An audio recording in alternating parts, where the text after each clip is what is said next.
Good morning, mushrooms, ladies and gentlemen, boys and girls, brothers and sisters, mothers, misters, and all my cousins. This is Breaking Down the News, and so let's jump in. Basically, in short, if something is a higher priority, it's above it, and therefore it is of more importance, because more is higher, is bigger, is better.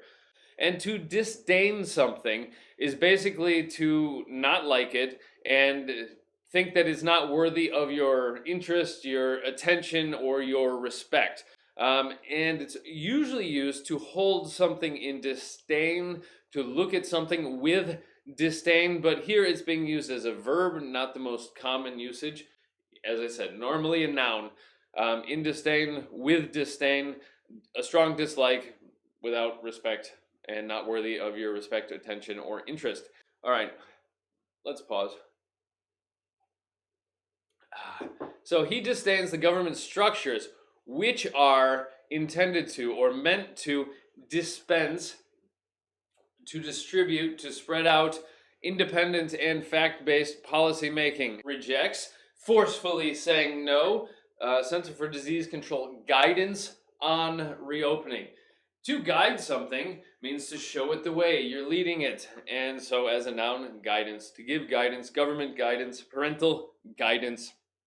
In schools, they had guidance counselors who were intended to guide you on through the path of life and those difficult teenage years, and maybe help steer you like a car towards further education, what you might be interested in, and possibly your eventual career.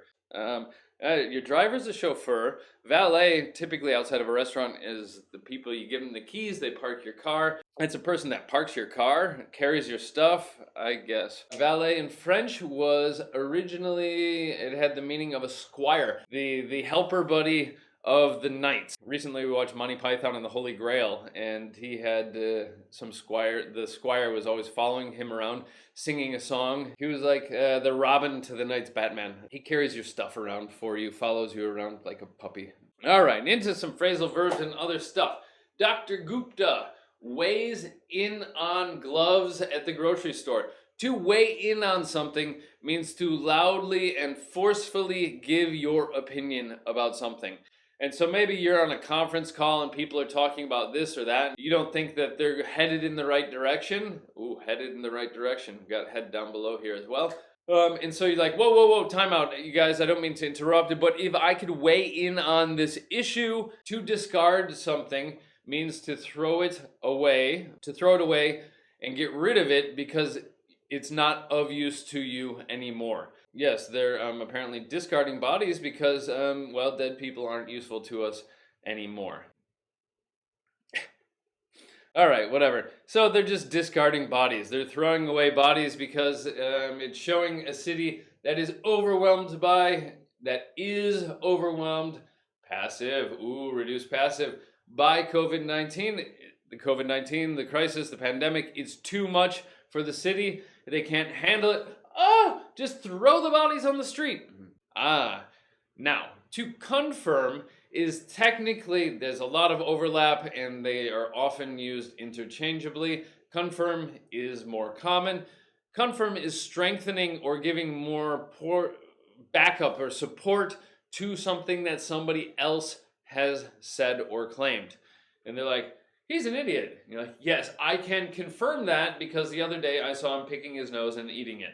And so you're strengthening what somebody else has already said. Whereas to affirm something is just to officially state something as true. Yeah, you sometimes in these like personal help and get ahead in the world websites and books, they talk about giving yourself daily affirmations where you look yourself in the mirror and you say positive things about yourself. Because I'm good enough, I'm smart enough, and doggone it, people like me. So yes, we should all have our daily affirmations where we look ourselves in the mirror and say positive things about ourselves. Kalabe, good morning. Haven't seen you for a bit, glad you made it back.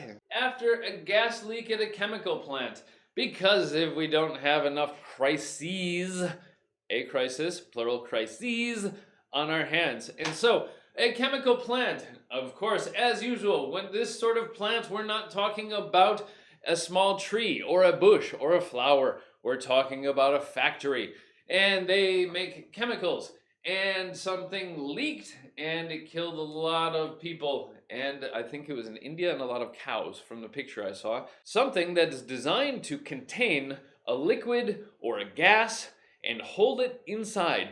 And if somehow that liquid or gas escapes from said container, then that is a leak or to leak. And that's why when you go to the bathroom and go pee, you can say, I'm going to go take a leak, because the liquid is escaping from your body. Also, information can leak. Governments or companies, whatever, they try to keep their secrets in and contain them, but sometimes that information slips out, goes to the news or something like that. Be careful. Yes, Bert. And yes, to leak, a leak, liquid or gas escaping from something, but Bert always coming in with the animals and vegetables. A leek with E is, I believe, a relative of an onion, and it's long and skinny like that, and they are quite delicious. Sentenced to death. Does that mean somebody just kept talking to them and they wouldn't give it a break and it was the world's longest sentence and it killed him? No, that's not what it means. Again, back to more courtroom and criminal justice. If you are found guilty of a crime in court, you will be sentenced or receive a sentence. It could be 10 years in the gulag, breaking stones. It could be just some community service, picking up garbage in the street, wearing an orange vest, or in some countries, sentenced to death. He will be executed for his crime. You know, people complain about other people ending relationships. Oh, they broke up with me via text, via SMS. That's yes, it's not very nice. You should do that sort of thing face to face and in person. Now, this is some next level, being sentenced to death via Zoom. Ouch, but I guess that's the world we live in. I always like it when a bit of astronomy turns up here in the headlines. Asteroids don't just go rogue and head for the sun. But this one apparently did. And so an asteroid, a space rock, started to head for something to move in that direction. Yeah, we've had it before. To go rogue though, rogue. Rogue is technically an adjective, but we can also use it as a noun. A rogue is something that does not conform to the rules and standard behaviors of society. You can have a rogue animal, like some rogue male lion that's not part of a pride and he just kind of wanders around and causes problem.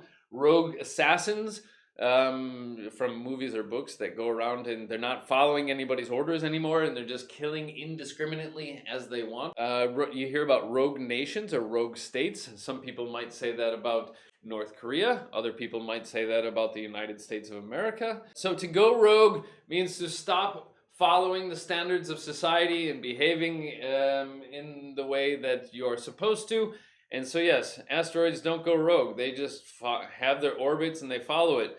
But this one, for some reason, just decided to go, I'm gonna head over here and fly into the sun. Finally, I'm just happy to talk something not about crimes, pandemics, or politics. Just a point of interest, some kid found $135,000 next to an ATM. He didn't take it. He called the police. What a nice boy. I applaud the parenting there. Yeah, because MP is Member of Parliament, PM, Prime Minister. I'm assuming he's no longer energetic enough and will step down. Step down from his position as Prime Minister. Yesterday, or the day before, we had to resign, which means to officially quit your position at work, to resign from the position of CEO. When we're talking about politicians, because politicians are in power and so they're higher than us, and especially if you're a PM, you're maybe up on a throne, and so to step down is to step down out of your position of power and just become a normal citizen again. To engage in conversation, to be involved in, and especially to start a conversation. Different meanings of engage, one of which we'll see momentarily. Of course, CNN writers trying to get crafty and creative with the headlines here. Axl Rose, one of his most famous songs with Guns N' Roses was Civil War, and so they're making a little play on words with the not so Civil War. I know you didn't ask me. Oh, look, there it is, engaged again. Will you marry me? Sorry, not begging. Will you marry me? Yes, I will. Ring on the finger. Now they are engaged. Engaged basically means busy or involved in something. You call somebody and you hear oh, the line is busy. In the UK, I believe they say the line is engaged. Hilarious. Very, very funny. I doubt it's hilarious, but it might make me chuckle. Donate to give something to somebody else, often a charity or something, without expecting anything in return. However, often you get a tax break or public acknowledgement, but you're not getting any financial compensation for what you are giving away. It should be out of the goodness of your heart, but yeah, people donate things for other reasons. The term rock bottom means the lowest possible point in your life. And if you think about it, because let's say at the bottom of a river, often there's a lot of squishy mud and stuff like that. Underneath the mud, the bottom of the river has the mud, but then under the mud, eventually you'll probably find rocks. And so at the bottom of the bottom of the bottom, the lowest point in your life. And so, like they say, you have to hit bottom before you can climb back up. Anybody wants to share, I'd be interested in having you tell me your stories about hitting rock bottom. Feel free and put it on the Facebook page, or send me an email. Stories about rock bottom are often sad and touching, but also can be quite comical in hindsight, looking back, reflecting on them. And to step up to the challenge, to step up to something, means to take action in the right way at the right time. Often intervening in a situation. I'll get back to that at the end, but please clarify your questions so that I might be of more assistance to you. Well, to resist, we've had it before, to say no to something that you want to do. And if it's irresistible, ir meaning the negative, like irregular, irresistible means that you cannot resist. Some people with junk food. The conviction is when somebody is convicted of a crime, when they are found guilty before they are then sentenced to their punishment. Some officials were convicted of some scandal, but now the judge is saying, you know what, these convictions are not worth anything, and throwing them out. Yeah? Overturning them, striking them down. That's why I started this show, because I wanted to have a positive impact on your vocabulary and grammar and ability to express yourself in the English language. Growing up, who made or had the greatest impact on you? To pull something off in this case just means to manage to accomplish something that is very difficult. Yes, in Ocean's 11, for example, they created a very elaborate and complex plan to rob the casino. Nobody thought it was possible, but they managed to pull it off. It being the action. And so that's probably with this usage of pulling off, and I'm about to sneeze, but I'm trying not to. Yeah, the most common phrase is probably managed to pull it off, or didn't manage to pull it off. And I can't stop it. Here we go. I'm gonna go sneeze. Hold on. Just a reduced passive here, and I'm just wondering, just like who had the biggest impact on you? Who are you inspired by? Just out of curiosity. And so, ladies and gentlemen, that was the news for today, Friday, the 8th of May. Thank everybody for tuning in, all the likes and subscribes. I'm about to go have some breakfast, and so I wish you all a great weekend and see you Monday morning.